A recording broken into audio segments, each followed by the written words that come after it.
이번 시간에는 요한복음 4장에 나오는 신령과 아버지께 예배할 때가 오나니 신령과 진정으로 예배해야 된다고 했잖아요.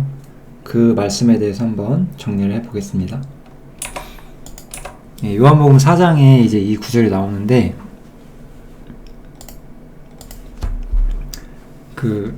여기서 예수님께서는 이 사마리아 여자의 모든 대화를 다 지금 언급하려고 하는 건 아니고, 오늘은 예배라는 단어, 이것이 어떤 의미를 갖는지를 말씀을 드릴 건데, 예수님께서 이렇게 말씀을 하셨어요. 너희는 알지 못하는 것을 예배를 한다. 그리고 우리는 아는 것을 예배한다. 여기서 너희라고 하는 거, 이 사마리아 여자죠. 이거는 이제 유대인이 아니란 뜻이에요. 이 사마리아인들인데, 이 사마리아인들은 그 유대인과 그 아수르 사람들의 혼혈이죠. 그래서 이 사마리아 사람들은 유대인들에게는 이방인 취급을 받는 거예요. 우리는 이제 예수님이 유대인으로서 유대인의 그 입장을 말씀을 하시는 거고, 유대인들은 아는 것을 예배한대요. 그래서 예수님께서 이는 구원이 유대인에게서 남이니라 이렇게까지라고 말씀을 하셨죠. 분명히 이제 유대인에 관한 것이다 이렇게 생각을 할 수가 있어요. 그렇지만 이것이 전부가 아니고, 이제 아버지께 참으로 예배하는 자들은 신령과 진정으로 예배할 것이다 이렇게 이야기를 하죠. 그래서 이 신령과 진정으로 예배하는 게 무엇인가를 이 대화를 통해서 유대인이 어떤 걸 알고 있었는지, 이제 신령과 진정으로 어떻게 새로운 예배가 오게 되는지, 이런 부분들을 좀 철저하게 살펴보는 것이 이번 영상의 목표라고 할 수가 있습니다. 그래서 처음부터 유대인들이 신령과 진정으로 예배한 건 아니었어요. 왜냐하면 아버지께 참으로 예배하는 자들은 신령과 진정으로 예배할 때가 오나니 곧 이때다. 예수님이 오시기 전까지는 신령과 진정으로 예배할 수 없었어요. 그렇지만 유대인들은 아는 걸 예배했어요. 그러니까 이 두 가지를 우리가 생각을 해보면 우리가 낼 수 있는 결론은 이거죠. 유대인들은 어쨌든 올바른 예배를 부분적으로 알고 있는 사람들이었지만 이들이 하는 예배도 온전치 않았어요. 이들은 불완전한 예배를 하고 있었다. 그럼 이제 우리가 살펴야 되는 거는 이 유대인들이 구약 시대 때 불완전한 예배를 하고 있었기 때문에 그것이 무엇인지부터 우리가 살피면서 이제 주님께서 말씀하신 신령과 진정으로 예배하는 지금 어떻게 예배가 확장되고 완성되는지 우리가 살펴보면 좋을 것 같습니다. 이스라엘은 아는 것을 예배한다는 구절로부터 우리가 시작을 해볼게요. 근데 이제 우리가 여기서 생각을 해야 되는 것은 예배라는 말이 무엇이냐 이거예요. 우리가 이제 예배라는 단어를 보면 그냥 일반적으로 기독교 혹은 그냥 교회에서 주일마다 모여서 뭐 이렇게 하는 일종의 종교 행사, 그렇게 우리가 생각을 하기가 쉬운데 그렇게 단순하게 우리가 볼 수 있는 건 아닌 거예요. 예배라는 단어가 어떤 의미를 갖는지 우리가 좀 철저하게 살펴봐야 됩니다. 그래서 이 구약에서 예배라고 하는 것은 분명했어요. 구약은 성막이 있었죠. 혹은 이제 성전이 있잖아요. 이 성막에서 하나님께 나아가는 제사를 드렸어요. 그 제사가 드리는 수많은 규칙들이 이제 레위기에 많이 나와 있죠. 그런데 여기서 이제 제일 중요한 게 뭐냐면 1년에 한 번씩 대제사장이 그 지성소에 들어갈 수가 있었어요. 그 이야기가 이 앞부분에 나오고, 이 히브리서 9장이죠. 그리고 나서 히브리서의 기자인 사도 바울이 이렇게 말을 해요. 성령이 이로써 보이신 것은 첫 장막이 서 있을 동안에, 이 첫 장막은 그 이스라엘이 지냈던 그 제사, 그 휘장이라고 있거든요. 지성소에 가는 것을 맡고 있던 휘장이 있는데 그것이 서 있을 동안에는 성소에 들어가는 길이 아직 나타나지 않았다 이거예요. 이게 가장 키워드가 되는 거고, 그래서 이 성소에 들어가는 길이 나타나지 않았다는 거는 하나님께 나아갈 수 없다는 뜻이었어요. 이스라엘의 제사는 분명히 주님께서 정해주신 성경적인 제사였지만 하나님께 나아가는 길이 완전히 나타나 있진 않았다는 거죠. 그래서 이 장막은 현재까지의 비유였다. 예수님이 오시고 성소에 들어가는 길이 열리게 되었는데 그 일이 오기 전까지의 비유였다. 그래서 이에 의지하여 드리는 예물과 제사는 양심상 온전케 할 수가 없다. 이렇게 이야기를 하고 있습니다. 그래서 구약의 제사는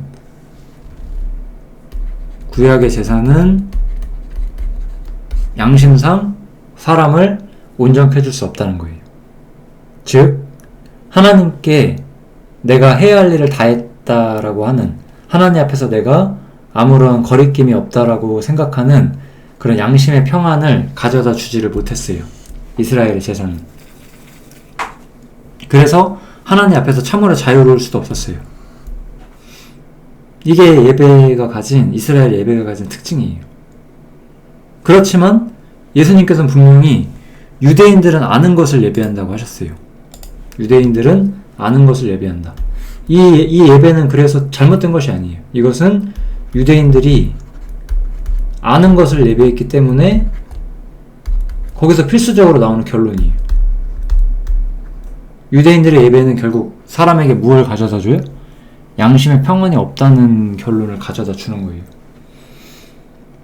어떤 점에서 수많은 사람들이, 지금 우리 시대에 많은 기독교인들이 예배라는 것을 드리고 있을지도 모르겠어요.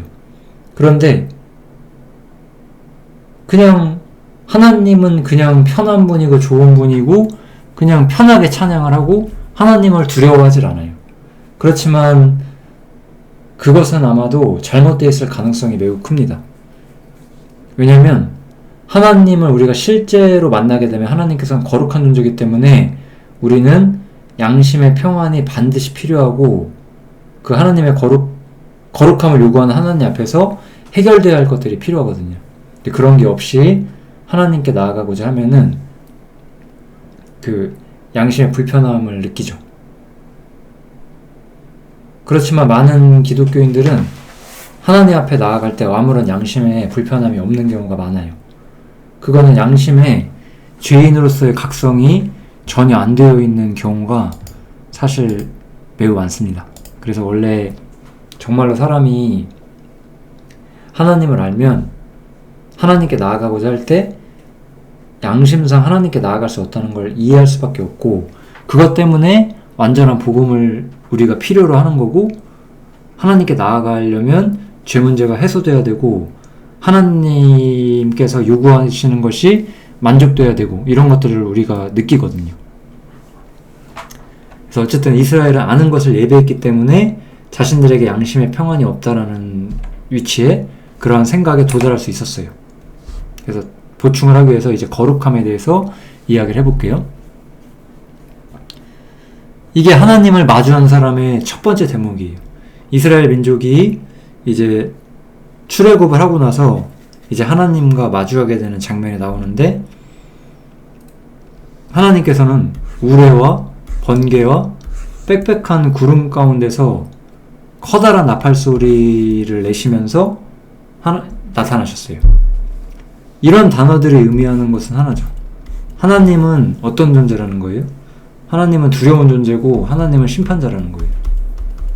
사람은 하나님을 두려워할 수밖에 없는 존재라는 거예요. 그래서 모든 백성이 다 떨었다라고 나오죠. 하나님이 거룩하시기 때문에 사람은 하나님을 두려워할 수밖에 없다는 거예요. 그리고 하나님께서는 모세에게 말씀을 하세요. 내려가서 백성들에게 이야기하라는 거죠. 신칙하라. 신의 말씀을 전하라 이거죠. 그래서 백성이 돌파하고, 그냥 백성이 하나님 가까이 온다는 뜻이에요. 백성이 하나님 가까이 나아오려고 하면은 죽게 될 것이다 라고 말을 해요. 하나님이 계신데 여기 사람이 있어요. 이렇게 오려고 하면 어떻게 된다는 거예요? 죽는다는 거예요. 하나님은 거룩한 세계 안에 계시고 하나님 앞에는 거룩한 천사가 있다라고 하죠. 우리가 그룹이라고 부르죠. 그래서 하나님께 나아가고자 하면은 이 천사들에 의해서 죽게 돼요. 그거는 사람은 이 하나님에 계신 거룩한 세계에 전혀 들어갈 수 없다라는 거를 우리한테 보여주고 있고, 그래서 이스라엘의 제사는 하나님 앞에 죄의 문제를 해결하는 제사인 건 알았지만 일시적이었고, 아까 여기를 가름하는 게 휘장인데 여기를 지나가서 하나님께 나아갈 수 있는 길이 없었어요. 그래서 이스라엘 민족은 하나님께 갈 수가 없었고 백성들이 모두 떨었다는 거예요. 이게 아까 제가 말했던 이 그룹이 그려져 있는 휘장, 그것이 바로 사람이 하나님께로 가는 길을 막고 있는데, 이 부분에 대해서 히브리서에 정확히 설명이 되어 있습니다. 그래서 첫 언약에도 섬기는 예법과 세상에 속한 성소가 있었다. 예비한 첫 장막이 있고 그 안에 뭐뭐뭐가 있고 이것을 성소라고 일컫는다. 그리고 또 둘째 휘장 뒤에 있는 장막을 지성소라고 일컫는다라고 말을 해요. 구약에 보면 그 하나님을 예배하는 지성소라는 게 있는데 대략적으로 뭐 이런 느낌으로 생겼어요. 그래서 사람은 이쪽에서부터 들어가요. 이쪽에 이제 문이 있고요. 여기에 보면 이렇게 뭐 번제단이 있고 물두멍이 있고 뭐 이런 것들이 있어요. 그런데 이 사람이 여기 이상은 가지를 못해요. 여기가 이제 성소예요. 아까 보면 그 처음에 등대와 상과 진설병이 있는 곳을 성소라고 하죠. 이 성소가 이 앞부분이에요. 여기. 그 다음에 둘째 휘장 뒤에 있는 장막을 지성소라고 일컫는다라고 말을 해요. 그래서 이 둘째 휘장 뒤에 여기에 보면은 여기 이 공간을 우리가 지성소라고 불러요. 이 지성소와 성소 사이를 휘장이 막고 있는데, 이 휘장은 두꺼운 천으로 이렇게 되어 있는 건데, 여기에 보면은 그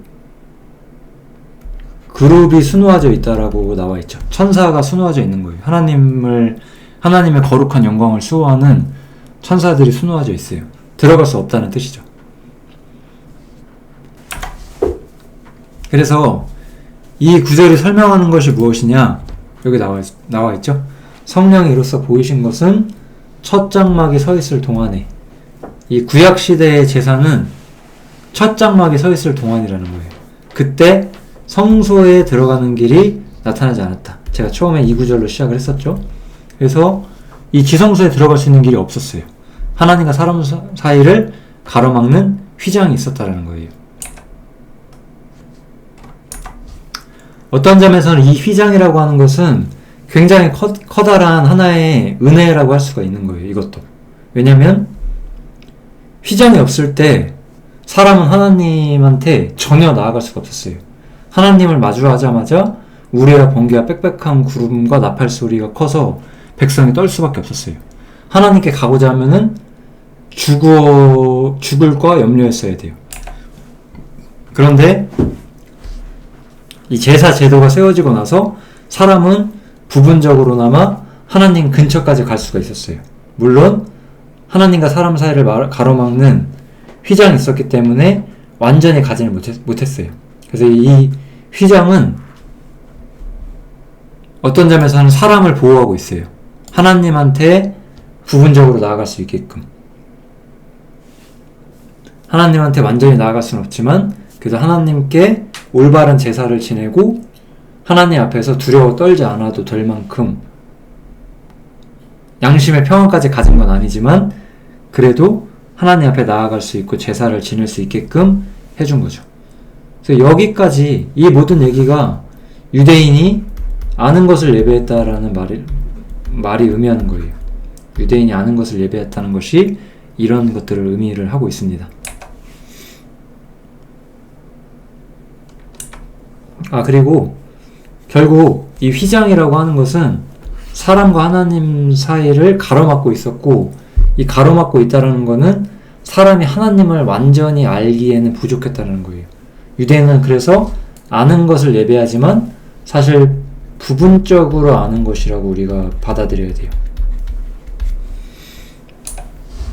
그래서 하나님과 이스라엘은 어떤 관계를 가지고 있냐면, 아마 이 구절이 굉장히 중요할 거예요. 이 구절을 사실 많은 교회들이 여전히 오해하고 있어요. 신명기에 보면은 하나님과 이스라엘 관계는 매우 선명한데요. 지켜 행하면, 하나님의 명령을 순종을 하면은 복을 받아요. 그리고 순종하지 아니하면은 저주를 받는 거예요. 아주 명확한 관계가 있죠. 하나님과 사람 사이에는 사람이 하나님을 완전히 이해하지 못했기 때문에 사람이 하나님의 뜻과 목적을 가늠할 수가 없는 시대였기 때문에 사람은 하나님에 대해서 어떻게 생각할 수밖에 없었냐. 내가 하나님 말씀을 잘 들으면 내가 잘 되고, 내가 하나님 말씀에 불순종하면 벌을 받고, 뭐 이 정도밖에 생각하지 못한 거예요. 그러니까 이 사람들, 이스라엘 민족은 축복과 저주, 순종과 불순종에 따른 결과로서 축복과 저주를 통해서 내가 순종하면 복을 받고 불순종하면 벌을 받는구나. 하나님께서는 순종하는 사람에게 복을 주시는 분이구나. 불순종하면 벌을 내리시는구나. 이렇게만 이해를 하고 있었다는 거죠. 하나님에 대해 굉장히 아는 것이 부분적일 수밖에 없었다, 이런 뜻이에요. 이런 상황 속에서 사람은 하나님을 많이 이해할 수가 없어요. 그래서 여기 제가 세 가지 그냥 간단히 정리해놨는데, 계속 사람은 여기서 율법 속에서 우리는 뭘 알게 되죠? 사람이 하나님 앞에서 어떤 존재여야 되느냐, 이것을 끊임없이 우리는 배우게 되고 하나님이 요구한다는 걸 알게 돼요. 왜냐하면 하나님은 거룩하기 때문에 사람에게 거룩함을 요구하고, 그러면 사람은 하나님 앞에서 무력한 존재가 되는 거죠. 그리고 사람은 실제로는 하나님의 영광과 거룩함을 감당할 수도 없었어요. 그래서 사람은 아까 말한 것처럼 축복과 저주, 이런 것들을 통해서 하나님에 대해 간접적으로만 알 수가 있었던 거죠. 이게 이스라엘이 가지고 있었던 예배예요. 그렇지만 다른 종교와는 확실히 달라요. 왜냐하면 아까 예수님께서는 우리 유대인들은 아는 것을 예배한다고 했잖아요. 유대인들은 뭘 알고 있었어요? 유대인들이 아는 게 그럼 결론은 뭘까요? 하나님은 거룩하시고 죄를 용납하실 수 없는 존재라는 것을 이해하고 있는 거죠. 그럼 유대인이 아닌 그 당시 이방 세계의 종교를 한번 생각을 해보세요. 이방 세계의 종교에는 거룩과 죄에 대한 어떠한 언급도 선명하지 않거든요. 대부분의 종교는 사실 여러 가지 모습 중에서도 두 가지 정도로 저는 좀 생각이 드는데, 그냥 인생의 유익함을 추구하는 종교거나 뭐 복을 받는 거죠, 쉽게 말하면. 아니면 뭐 불교와 같은 그런 일종의 자기 수양과 관련된 그런 이야기가 많다라고 저는 생각이 들었고, 실제로 하나님은 거룩하고 하나님은 죄에 대해서 반드시 대가를 요구하시는 존재다. 신이란 존재는 그러한 존재이다. 그런 것들을 확실하게 말하는 종교는 없죠. 그래서 유대인들은 신에 대해서 올바른 이해를 가지고 있었어요. 신은 거룩하고 죄를 용납하지 않는다. 이 확실한 이해들을 가지고 있었거든요. 그래서 하나님과 화목해져야 한다. 죄 문제가 해소가 되어야 한다. 이런 것들은 유대인들이 정확히 알고 있었던 거예요. 그래서 유대인들은 아는 것을 예배했다 라고 우리가 말을 할 수가 있습니다. 그렇지만 아까도 말했다시피 유대인들은 부분적으로 알았고 이제 완전한 것들이 오게 돼요. 그래서 율법은 구약시대의 예배는 장차 오는 좋은 일의 그림자라고 말을 하는 거예요.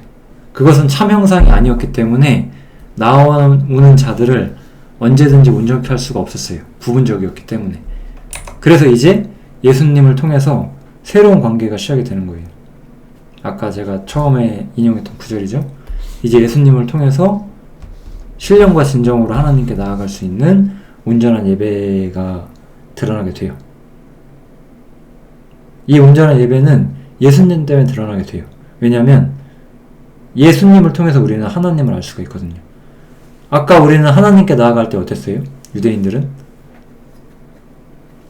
빽빽한 구름과 천둥과 흑암이 하나님을 볼 수 없게 했고 하나님 앞에서 두렵게 만들었어요. 그런데 예수님께서는 나를 본 자는 아버지를 보았다라고 말씀을 하시는 거예요. 예수님은 어떤 분이었어요? 예수님께서는 은혜와 사랑으로 충만하신 존재였고 이 땅에 어떤 죄인과 어떤 악한 자들 앞에도 사랑으로 자신을 보여주셨고 신이라는 존재는 한편으로는 거룩하지만 한편으로는 은혜와 사랑이 충만한 존재라는 것을 예수님을 통해서 보여주셨고 예수님께서는 나를 본 자는 아버지, 즉 하나님을 본 것이다 라고 말씀하시면서 하나님께 나아가는 또 다른 길이 있고 하나님을 볼 수 있는 진정한 길이 있다라고 말씀을 하고 계신 거죠. 십자가가 바로 그 지점을 우리한테 보여주고 있어요. 십자가는 율법보다 더 사람이 어떤 존재인지를 드러나게 돼요. 왜냐면 우리가 구약 때도 이미 하나님께서 죄를 미워하시고 거룩하신 존재고 악을 심판하시는 존재는 우리가 이미 알고 있었어요. 사람은 불법을 행하고 율법을 어기면 심판을 받는다는 건 이미 알고 있었는데 이제 무엇을 우리가 알게 돼요? 우리가 사람이 예수님을 거절하고 십자가에 못 박죠. 그분이 사람에게 베푸신 모든 은혜를 우리가 거절을 하죠. 그래서 이걸 통해서 우리가 알 수 있는 건 뭐예요? 사람이 하나님을 대적하고 있다라는 엄청난 결론을 우리가 볼 수 있는 거예요. 사람은 하나님을 대적한다. 이게 사람의 본성이에요. 그런데 십자가에서 사람은 하나님을 대적하고 있지만 거기서 또 어떤 일이 발생을 하죠? 그것은 죄를 처리하기 위한 하나님의 어떤 거룩한 목적을 가지고 있었고 그래서 십자가를 통해서 사람의 죄가 모두 사함을 받게 돼요. 그것을 통해서 죄에 대한 하나님의 공의가 또한 성취가 되게 되죠. 그리고 이렇기 때문에 하나님께서는 죄에 대한 완전한 요구를 죄값을 받아내셨고 그것을 통해서 하나님의 완전한 영광을 얻으실 수가 있게 되었어요. 십자가는 사람이 얼마나 악한지를 드러낸과 동시에 하나님께서 얼마나 커다란 사랑을 가지고 계셔서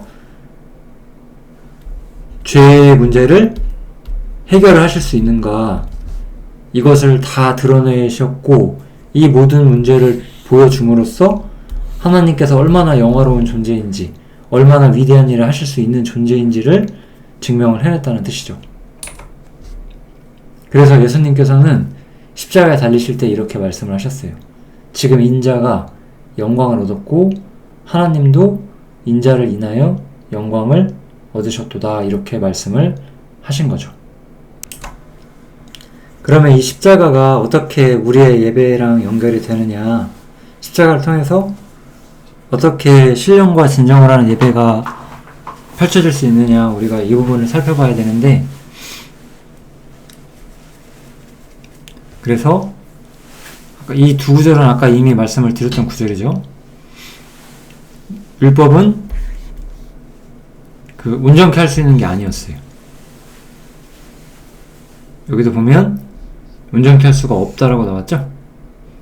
그런데 이제 무엇라고 말하냐면 율법은 분명히 온전하지 못했는데 자기를 하나님께 드린 그리스도의 피가 어찌 너희 양심으로 죽은 행실에서 깨끗하게 하고 살아계신 하나님을 섬기지 못하겠느냐라고 말하죠.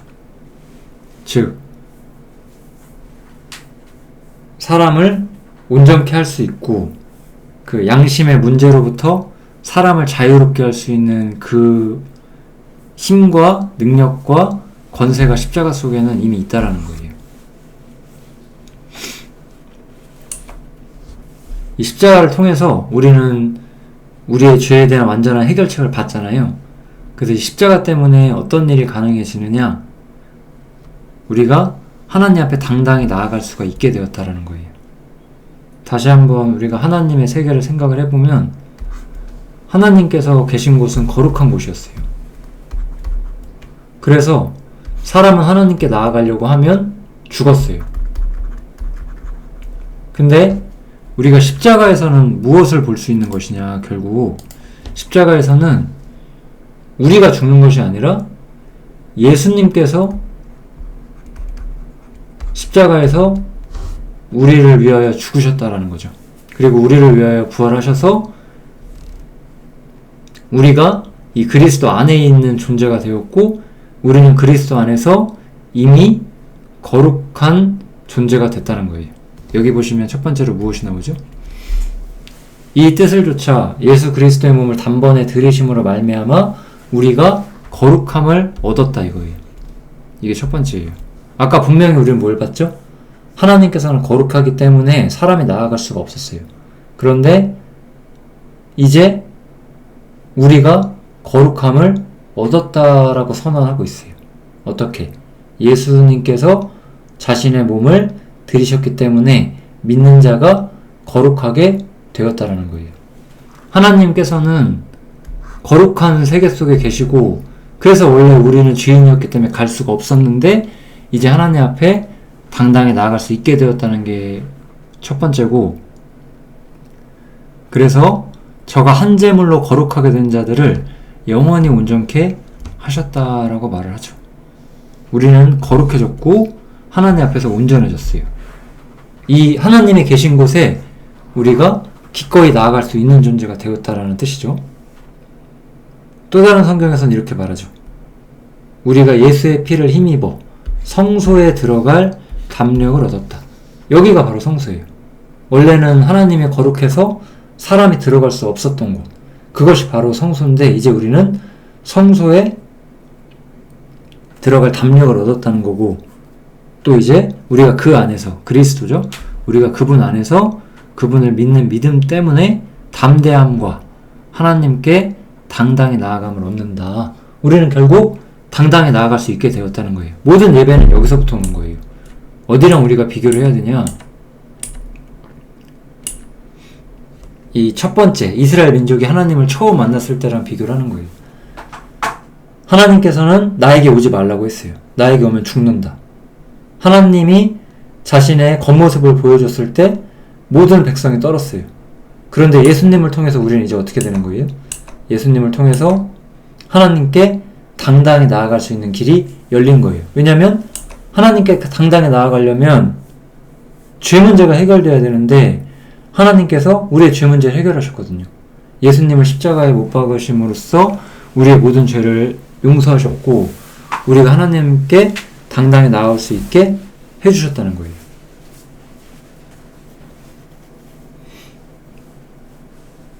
그래서 이것을 우리가 어떻게 이해를 하고 있느냐? 우리가 하나님께 갈 수 없었던 이유, 구약시대 때 그거는 휘장이 막고 있었기 때문이었어요. 그래서 첫 장막이 서 있을 동안에 성소에 들어가는 길은 나타나지 않았어요. 왜냐하면 휘장이 가리고 있었으니까. 휘장 아시죠? 아까 성소랑 지성소 사이를 가로막고 있는 이게 휘장이에요.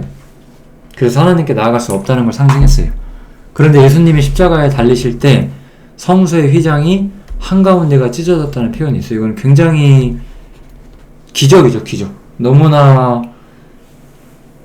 정말 신비로운 사건이었어요. 예수님께서 십자가에 달리시고 돌아가실 때 성소의 휘장이 찢어졌다는 구절이 제 기억에는 최소 3번 이상 나옵니다.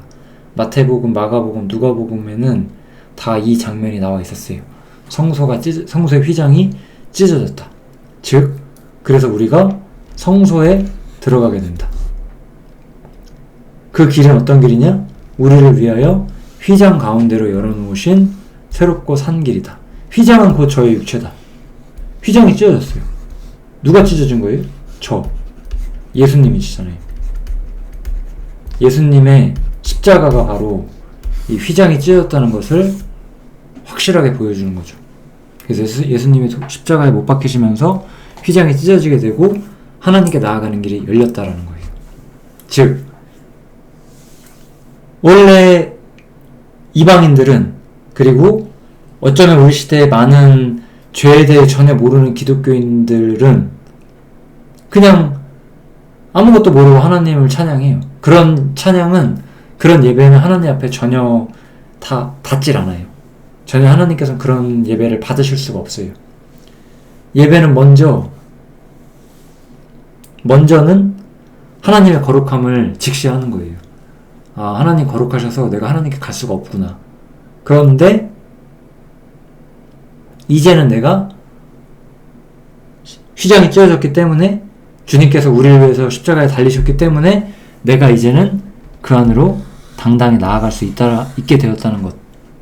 그래서 난 이제 하나님 앞에서 거룩하고 온전해졌기 때문에 내가 그 안에서 자유를 누릴 수 있는 것. 이것이 바로 예배의 본질인 거예요. 아까 말씀드렸죠? 흠없는 자기를 하나님께 드린 그리스도의 피가 어찌 너의 양심으로 죽은 행실에서 깨끗하게 하고 살아계신 하나님을 섬기지 못하겠느냐. 양심에 평안을 가져다 주는 거예요. 어떤 평안? 내가 하나님 앞에 나아갈 수 있다라는 평안. 이것을 복음이 우리에게 가져다 줍니다. 이건 모든 그리스도인들이 누릴 수 있는 자유예요.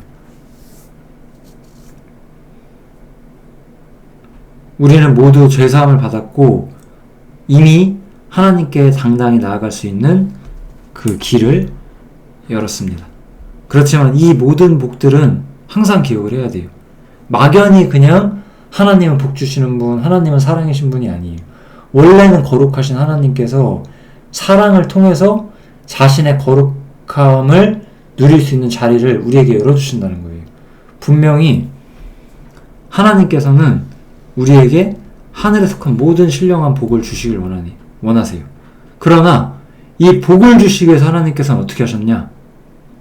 우리를 그 앞에서 거룩하고 흠이 없게 하셔야만 했고, 그렇게 하기 위해서 예수님이 십자가에 달리신 거예요. 그래서 모든 축복은 거룩 안에서 주어지는 거고, 우리는 그리스도 안에서 거룩을 실제로 소유한 존재가 돼요. 그래서 우리는 항상 이 세 가지를 연결시켜서 생각할 수 있어야 돼요. 모든 축복과 모든 자유와 모든 은혜와 이 모든 것들은 거룩이 없이는 성립되지 않아요. 하나님은 거룩한 존재고 죄를 용납할 수 없는 존재이기 때문에, 이 거룩이라는 단어가 어려우시면 단순하게 생각하세요. 하나님은 죄를 용납하시는 것이 불가능한 존재라는 거예요. 그런데 어떻게 우리가 용납이 되죠? 우리에 대한 죄값을 예수님께서 치르셨기 때문에 우리가 이것이 용납이 되는 거예요. 그래서 우리는 그리스도 안에서만 이 거룩함을 이미 소유한 존재로서 하나님께 나아갈 수가 있는 거죠. 그리스도 안에서 우리가 얻은 복이 이거예요. 바로 그리스도께서 우리의 죄를 짊어지셨어요. 그래서 우리 모든 부정에서 우리를 깨끗하게 하셨어요. 즉 우리는 거룩하고 온전해졌다라는 뜻이죠. 거룩하고 온전하지 않으면 하나님 앞에 나아갈 수가 없는데, 우리는 그리스도 안에서 온전하고 거룩해졌기 때문에 하나님의 임재 안에 합당하게, 즉 당당히 나아갈 수 있게, 그렇게 우리가 새로운 위치를 얻게 되었다는 뜻이죠. 하지만 이 얘기만 하고 있지 않고 성경에서는 또 다른 하나의 이야기를 해줘요. 지금까지 우리가 했던 얘기는 우리가 그리스도 안에서 얻은 복이었다라고 한다면, 또 한 측면은 뭐냐면 그리스도께서 우리 안에 계시다라는 측면이에요. 그래서 성경에서는 성령님에 대해서 말을 해요. 보혜사라고 불리죠. 요한복음에는 보혜사라고 나오는데, 곧 아버지께서 내 이름으로 보내시는 성령님, 그가 모든 것을 가르치시고 내가 너희에게 말한 모든 것을 생각하게 하실 것이다. 지금 우리가 가진 모든 복, 제가 지금까지 설명한 모든 복은 성령님께서 가르치셨기 때문에 제가 지금 알게 된 것이고, 또 성령님께서 이것을 배우는 또 다른 형제들에게 이것을 분명히 알리실 거예요. 우리 안에 성령님께서 계시기 때문에 그 성령님께서 우리에게 우리가 가진 복들을 알려주신다는 뜻이에요. 그래서 성령이 친히 우리 영으로 더불어 우리가 하나님의 자녀인 것을 증거하신다, 이런 표현도 있죠. 성령님께서 지금까지 제가 말씀드렸던 우리가 가진 모든 위치, 축복을 우리 안에서 우리한테 가르쳐 주시는 존재라는 거예요. 다시 한번 이제 정리를 해보면, 너희는 알지 못하는 것을 예배했다. 이건 뭐죠? 결국은 하나님이 어떤 존재인지를 몰랐다는 거예요. 하나님의 거룩한 존재인지를 모른다. 이거는 다 잘못된 예배일 수밖에 없다는 거예요. 그러나 우리는 아는 것을 예배하고 있다. 그렇지만 당당히 나아가지 못했어요. 첫 장막이 있을 동안에는 하나님께 가는 길이 아직 열리지 않았었기 때문에 이제는 신령과 진정으로 예배할 때가 되었다고 했죠. 그럼 이 신령과 진정이라는 건 무엇이냐? 이 단어는 좀 우리 성경이 좀 옛날 말이다 보니까 의미 전달이 좀 어려운데, 영어로는 이거예요. In spirit and in truth거든요. 그래서 성령 안에서 그리고 진리 안에서, 이런 의미를 가지고 있는데, 즉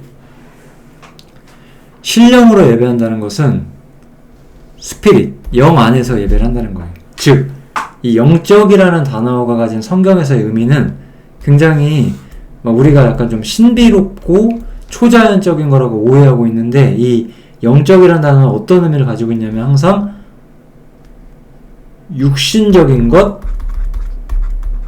종교적인 것, 혹은 형식적인 것과 반대되는 개념으로서 이 단어가 항상 쓰여요.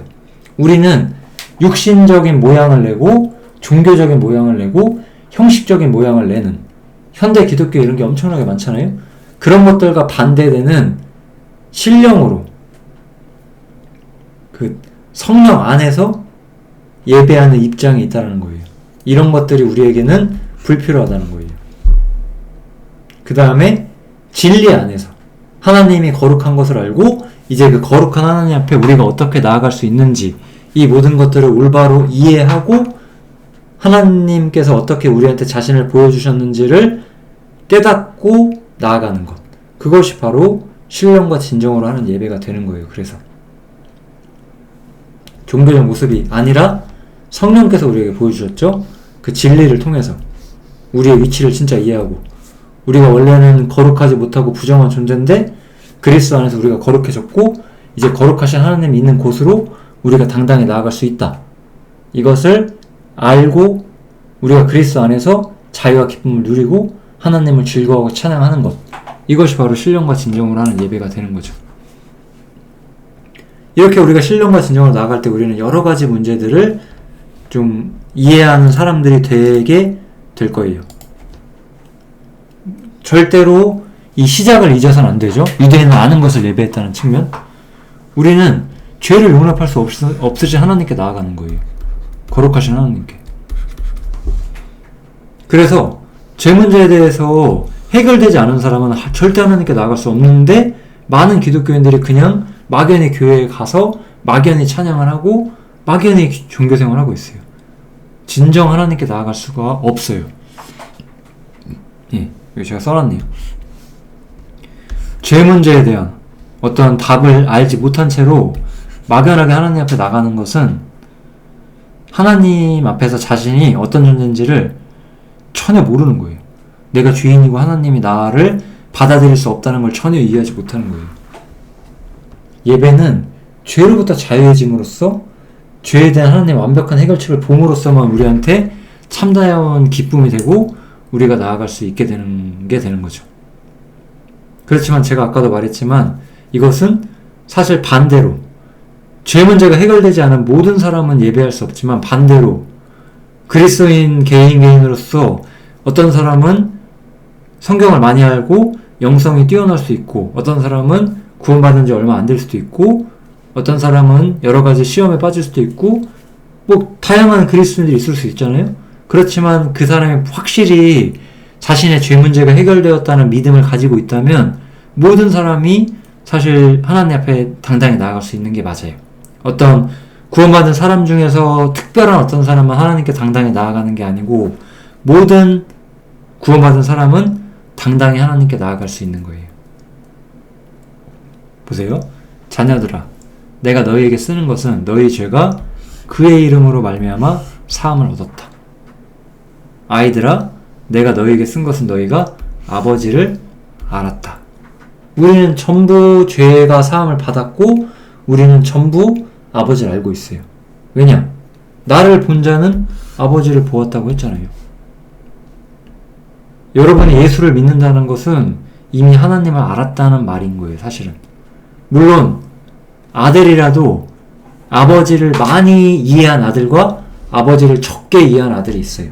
그건 차이가 있을 수 있어요. 그렇지만 우리가 아버지를 안다는 것 자체는 모두 공통적인 특권인 거죠. 나를 본 자는 아버지를 보았다고 하셨으니까 예수님을 본 자는 하나님을 본 사람인 거예요. 우리는 죄를 용서하시는 거룩하시지만 죄를 용서하고 사람을 자신의 자리를 부르실 수 있는 그런 하나님과 그런 예수님을 우리가 봤거든요. 그래서 예수님께서는 이렇게 말씀하세요. 내 아버지 곧 너희 아버지, 내 하나님 곧 너희 하나님께로 내가 올라간다. 이렇게 말씀하세요. 이것은 예수님께서 죽으시고 부활하신 이후에 하신 말씀이에요.